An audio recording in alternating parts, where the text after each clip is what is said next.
4 থেকে 5 বছর বয়সী শিশুদের জন্য কি ধরনের খেলনা দেওয়া যায়? এরকম একটি প্রশ্ন ছিল আপনাদের। সেই প্রশ্নটি নিয়ে আজকে ভিডিও তৈরি করার জন্য প্রস্তুত হয়েছি। আসসালামু আলাইকুম ওয়া রাহমাতুল্লাহি ওয়া বারাকাতুহু।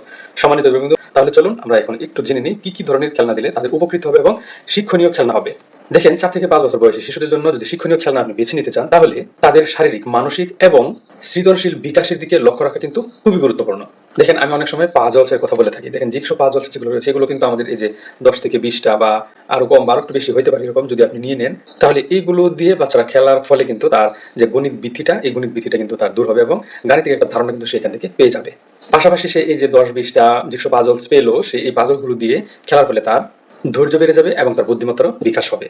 এখন আপনি দেখতে পাবেন যে সবচেয়ে জনপ্রিয় একটা খেলা হচ্ছে যেটা হচ্ছে অ্যাবাকাস, ঠিক আছে? এটার সাথে অনেকেই এখন পরিচিত আছেন আপনারা। তো আপনি দেখতে পাবেন যে এক ধরনের রঙিন কাঠের গণনা করার মতো একটা পুঁতি, এটা দিয়ে কিন্তু বাচ্চারা অনেক উপকৃত হচ্ছে। পাশাপাশি আপনি এই যে সংখ্যা শিখতে, বাচ্চাদের যে সংখ্যা ধারণা দিতে, সংখ্যা শিখতে আপনি কিন্তু কিছু ব্লক রয়েছে, সহায়ক ব্লক রয়েছে, আপনি কিন্তু এগুলো সংগ্রহ করে ওকে দিতে পারেন। এতেও কিন্তু বাচ্চারা অনেক মজা পাবে এবং খেলার ছলে সে অনেক কিছু শিখতে পারবে।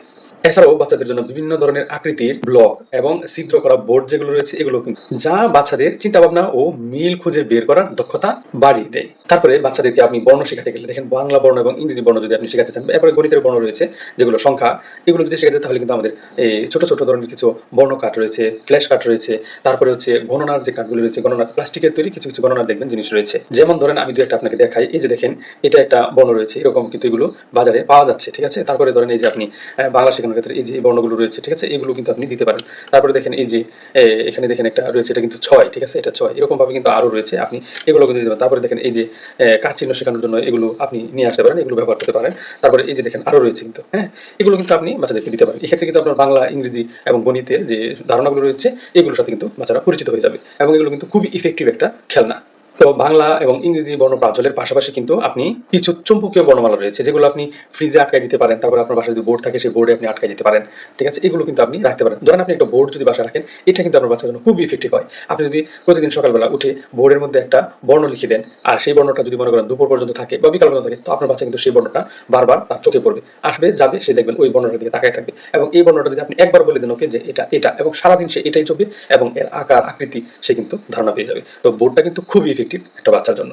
এছাড়াও আপনি রঙিন বই আছে, রঙিন বইগুলো নিতে পারেন। এই রঙিন বইগুলো কিন্তু বাচ্চাদের কল্পনা শক্তি বাড়িয়ে থাকে। সেখানে বিভিন্ন ধরনের ছবি থাকে এবং সেই ছবি অনুযায়ী বর্ণনা থাকে। এই যে কল্পনা শক্তির কথা বললাম, এখানে কিন্তু সৃজনশীলতাও জড়িত রয়েছে। তো সৃজনশীলতার ক্ষেত্রে আপনি বাচ্চাকে অবশ্যই রঙিন কলম, রঙিন পেট, তারপরে হচ্ছে ধরেন আপনি রং পেন্সিল, ক্রেয়ন, তারপর হচ্ছে জল রং ইত্যাদি যদি আপনি আপনার বাচ্চাকে কিনে দেন, তাহলে কিন্তু তার সৃজনশীলতা বৃদ্ধি পাবে। এছাড়াও আপনি আপনার বাচ্চাকে দিতে পারেন ক্লে বা প্লেবোর্ড, যেগুলোর মাধ্যমে কিন্তু আপনার বাচ্চা বিভিন্ন ধরনের আকৃতি বানাবে এবং এর ফলে কিন্তু ওর সৃজনশীলতা বৃদ্ধি পাবে। তাই আপনার শিশুকে কিন্তু এগুলো আপনি দিতে পারেন। এছাড়াও শিশুদের চিন্তা ও দক্ষতা বাড়ায় এই ধরনের কিছু খেলা রয়েছে, সেগুলো হচ্ছে লেগো বা বিল্ডিং ব্লকস। এগুলো যদি আপনি দিতে পারেন, তাহলে কিন্তু আরো একটু ইফেক্টিভ হয়, সে কিন্তু খুব মজা করে খেলবে। তারপর আপনি যদি আপনার বাচ্চাকে বিজ্ঞান সম্পর্কে একটু ধারণা দিতে চান, পাশাপাশি বিজ্ঞান প্রকৃতি শেখাতে চান, সেক্ষেত্রে কিন্তু আপনার বাচ্চার জন্য বা আপনার শিশুর জন্য কিডস মাইক্রোস্কোপ বা ম্যাগনিফাইং গ্লাস এগুলো কিন্তু পাওয়া যায়। এগুলো কিন্তু আপনি নিতে পারেন, খুব অল্প মূল্যে এগুলো পাওয়া যায়। এর ফলে দেখবেন সে ছোট বস্তু সম্পর্কে ধারণা পাবে। তারপরে কানের মধ্যে লাগায় সে ডাক্তারি করবে ঘরের ভিতরে বসে বসে, ঠিক আছে? তারপরে আরো অনেক মজা করে সে খেলবে। এগুলো যদি আপনি এনে দেন, এই 100-200 বা বড় জোর 300 টাকা করে বিক্রি করে, এগুলো বাজারে দেখেছি। এগুলো আপনি দিতে পারেন ওকে, সে বিজ্ঞান এবং প্রকৃতি সম্পর্কে খুব সুন্দর ধারণা পাবে। যেমন প্রাণী সম্পর্কেও কিন্তু এগুলো পাওয়া যায় বাজারে। এই যে দেখেন আমার হাতে একটা রয়েছে, হ্যাঁ, এগুলো কিন্তু পাওয়া যায়। এগুলো কিন্তু আপনি আপনার বাচ্চার জন্য কিনে আনতে পারেন, আপনি আপনার শিশুটির জন্য কিনে আনতে পারেন বাজার থেকে, ঠিক আছে? এক্ষেত্রেও কিন্তু সে খেলে খুব মজা পাবে, প্রাণীর নামও জেনে যাবে, প্রাণী সম্পর্কে ধারণা পেয়ে যাবে এবং খুব মজা করে খেলবে। দেখেন, একটু আগে বোর্ডের কথা বলেছিলাম, যদি একটা বোর্ড নিয়ে আসেন, তাহলে আপনার বাচ্চা কিন্তু শারীরিক যে ব্যালেন্সটা, সেটা কিন্তু সে সুন্দর করে বোর্ডের কাছে দাঁড়ায় দাঁড়ায় লিখবে, আঁকবে, সে আঁকাআঁকি করবে। এর মাধ্যমে কিন্তু আপনি আপনার শিশুটির শরীরের নিয়ন্ত্রণ এবং ভারসাম্যটা ঠিক রাখতে পারবেন, বজায় রাখতে পারবেন। এছাড়াও রিং টস বা বোলিং সেট রয়েছে, যেগুলো হচ্ছে শিশুদের হাত এবং চোখের সমন্বয় বাড়াতে সহযোগিতা করবে। তো এগুলো দিয়ে তো সে ঘরের মধ্যে খেললো। এখন বাইরে যদি খেলতে চায়, তার জন্য কিন্তু বাজারে আপনি অবশ্যই ছোট বল পাবেন, বড় বল পাবেন। একটু বল টল নিয়ে তার জন্য বাইরে একটু খেলার ব্যবস্থা করতে পারেন। এছাড়াও আপনি কিন্তু সেখানে সাইকেল বা স্কুটার দিতে পারেন। এর ফলে, এটা চালানোর ফলে তার শারীরিক দক্ষতা বেড়ে যাবে। এই যে কয়েকটা খেলার কথা বললাম, এইসব খেলনা যদি আপনি আপনার শিশুকে দিতে পারেন, তাহলে তার শেখার যে অভিজ্ঞতা, এটাকে অনেক আনন্দদায়ক করে তুলবে এবং তাদের মানসিক ও শারীরিক বিকাশে সহায়তা করবে। আশা করছি আজকের ভিডিওটি আপনার খুব ভালো লেগেছে। যদি ভালো লেগেই থাকে, তাহলে অবশ্যই ভিডিওতে একটি লাইক করবেন, ভিডিওটি শেয়ার করে অন্যকে দেখার সুযোগ করে দিবেন। মনে রাখবেন, আজকের শিশুরাই কিন্তু আগামী দিনের ভবিষ্যৎ। ভালো থাকবেন, সুস্থ থাকবেন এবং নিরাপদে থাকবেন।